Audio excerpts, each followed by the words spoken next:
super story out of the Wall Street Journal. Brody Mullins and Susan Pulliam wrote about it. It is a story of how hedge fund managers get together with people on Capitol Hill, including very powerful senators, to figure out what's going to go in the legislation before it goes into the legislation so they can make a ton of money off of it. They have a great number of examples. Let me just give you a couple of them. For example, before there was a public announcement on the health care law that the Democrats were passing, on December 8th of 2009, this group called JNK Securities, it's a brokerage firm, got a bunch of these congressmen together with the lobbyists that represent these hedge funds. In fact, let me give you the name of the hedge funds: managers for Viking Global Investors and Karsh Capital Management. And, well, what did the congressmen and senators do? They told them what was going to be in the bill. Now, that was enormously important because was there going to be a public option or not a public option? If there's no public option, that would mean the prices of the healthcare insurance companies like Aetna and Cigna would go up. Because now remember, the public option would have helped all of us lower prices. But the Democrats and the Republicans killed it.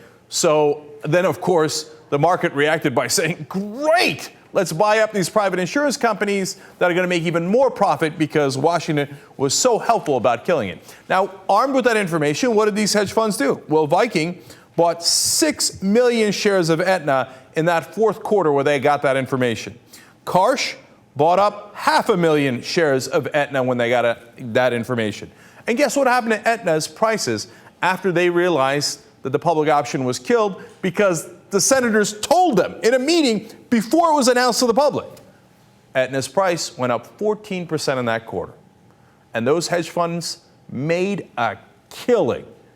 Did you guys make a killing? No. You got screwed.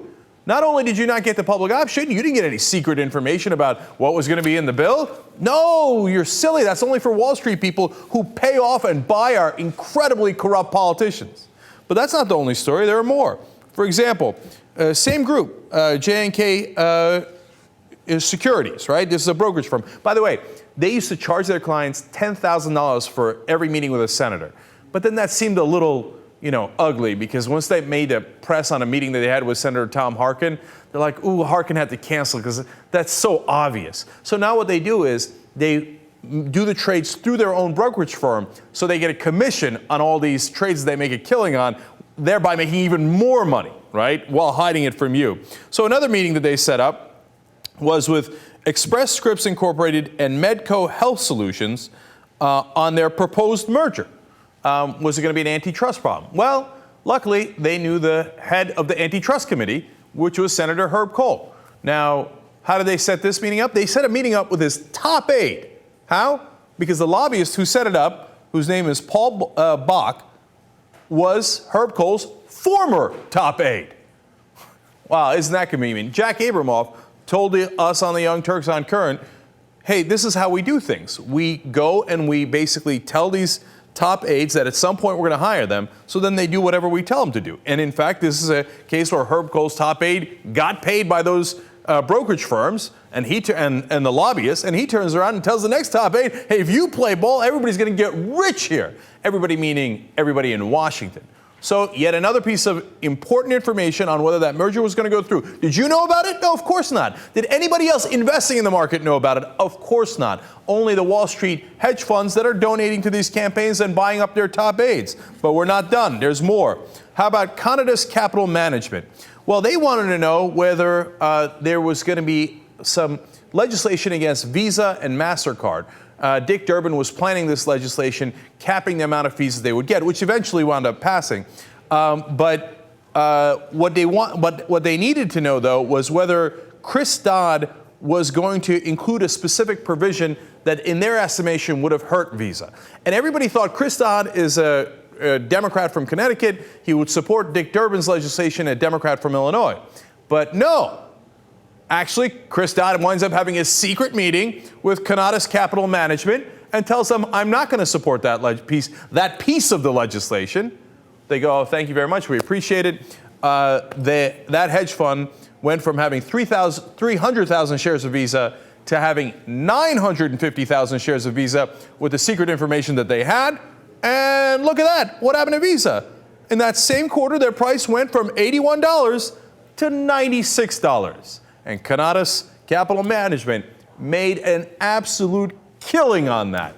Well, you know, they hide, of course, all the specific trades, but you know what they did per quarter. Unless they were total morons, they absolutely killed on those extra shares of Visa that they bought, okay? The only way they could have lost is if they kept it for longer and longer, and at some distant later time, they lost money on it. But the reality is, in that time period that they got the secret information, they made a tremendous amount of money on it, based on what we know from the public records. So this is how it works, man. This is how the scam works. Now, the list goes on and on. On another issue, they meet with Representative Carolyn Maloney, who is a Democrat. And she's supposed to be out there protecting us and doing financial reform. Laugh along with me. She's having the same secret meetings. When they ask her about it, hey, you just met with all these hedge fund managers and told them information, she says, no, quote, she met the investors because many were constituents and it was an opportunity to express my strong support for the financial reforms we were working on. First of all, she's right. She represents a part of New York City. So some of these enormously rich hedge fund managers are her constituents, but much more importantly, they're her constituents as in the sense that she, in reality, only represents them and doesn't give a damn about you, okay? So as she's managing them, representing them, she's like, of course, what secret information do you need? Absolutely, here you go. Don't forget to funnel some of that money back to me. And the second part of that was funny. She just wanted to express to those hedge fund managers how strongly she believes in financial reform. Wink, wink. By the way, here's something I'm going to tell you ahead of time, as we love to do on this show, and you see for yourself how politics works.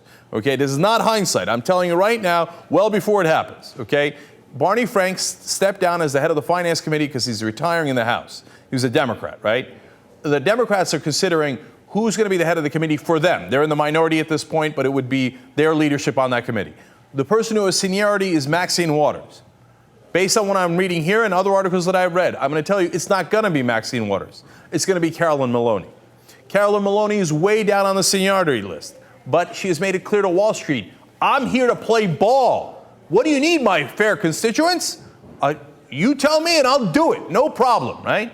So she will somehow become the Democratic leader of the Finance Committee. I could be wrong. We'll find out. And believe me, if I'm right, I'm going to let you know about it. If I'm wrong, I'm going to let you know about it too. So this is how Congress works. Now, here is Sanford Bragg. He's CEO and president of Integrity Research Associates. Anything related to Wall Street that has the name Integrity on it is a kind of a funny thing. It's actually an independent group that analyzes research providers. So they're not the guys that are setting up these meetings. They're analyzing those guys. And he says, quote, hedge funds and other investors have found that Washington can be a gold mine of market-moving information easily gathered by those who are politically connected. Well, Mr. Bragg, you nailed it. That's exactly what's happening. It's a gold mine for whoever buys these politicians because they're so unbelievably corrupt that it's so easy. You know that all this stuff is legal? It's not even illegal. They're like, oh, yeah, fantastic. You need secret information? Done deal. Campaign donations later. Hire everybody in this office later. No problem. Can do. How would you like to rob the American people blind? Look, this is, it's unbelievable that it's not illegal. It's the essence of insider trading, having information that the rest of the public does not have. They're like, no, we didn't get it from a company. We got it from sold out, bought prostitutes of politicians, okay? Whether they're Democrats or Republicans, and we do it all the time. Gee, I don't know why people are so angry at Wall Street and Washington and corruption. What's the big deal? Now, here's a Wall Street Journal quoting, explaining how the Republicans and Democrats explain these meetings, right? They say, Republicans say they seek the view of hedge fund managers to help shape laws that spur investment. Okay, ain't got nothing to do with investment. It's the investment they're going to make in what they know are surefire winners based on the secret information they got. So, but at least the Republicans aren't hiding it that much. They're like, yeah, look, we meet with the hedge fund managers to help shape the laws. Whatever the hedge fund managers on Wall Street want us to do, we're going to do it, right? That's the essence of what the Republicans are saying. How about the Democrats? They say, Democrats say conversations lead to better public policy because investors tell them about loopholes, inefficiencies, or unseen consequences of existing laws. You see how the Democratic Party is consistently more duplicitous? The Republicans have, at this point, nearly given up the farce. They basically have changed their motto to, we represent the 1%, we're here to serve the banks. That's literally what Spencer Backus said, Republican of Alabama, right? The Democrats, on the other hand, are like, oh, we care so much about the law, and we want to know if there's some loopholes that these investors can take advantage of, and that's why we had the meeting with them. Well, did they tell you about the loopholes? No.